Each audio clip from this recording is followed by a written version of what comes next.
Côté du RHDP, je vous le disais en titre, le directeur de campagne chargé du projet de société du candidat, Patrick Achi, a échangé avec le patronat. Il a dressé le bilan des actions économiques du candidat Alassane Ouattara devant les chefs d'entreprise. Il a également dévoilé les ambitions des prochaines années qui mettent un point d'honneur sur l'industrialisation. On retrouve Salif Yalekwe.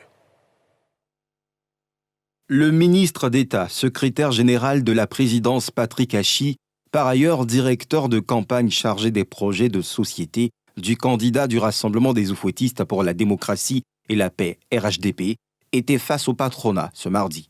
Occasion pour lui de rassurer les acteurs du secteur privé quant aux actions que son parti compte mener les prochaines années pour améliorer le climat des affaires. Notre objectif, demain, est d'assurer d'ici 2030 l'entrée de la Côte d'Ivoire dans la classe des pays à revenus intermédiaires dans lesquels la majorité de la population a un niveau de classe moyenne.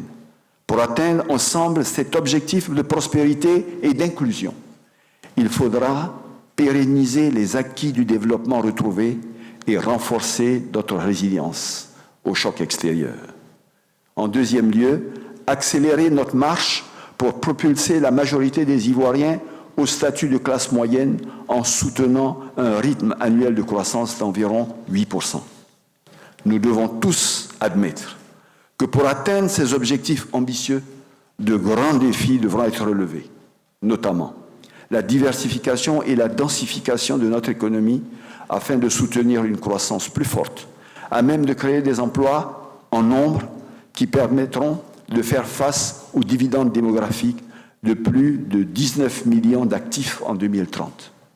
Le secteur privé en Côte d'Ivoire représente 2/3 du total des investissements du pays, 83% des emplois et plus de 90% des recettes de l'État.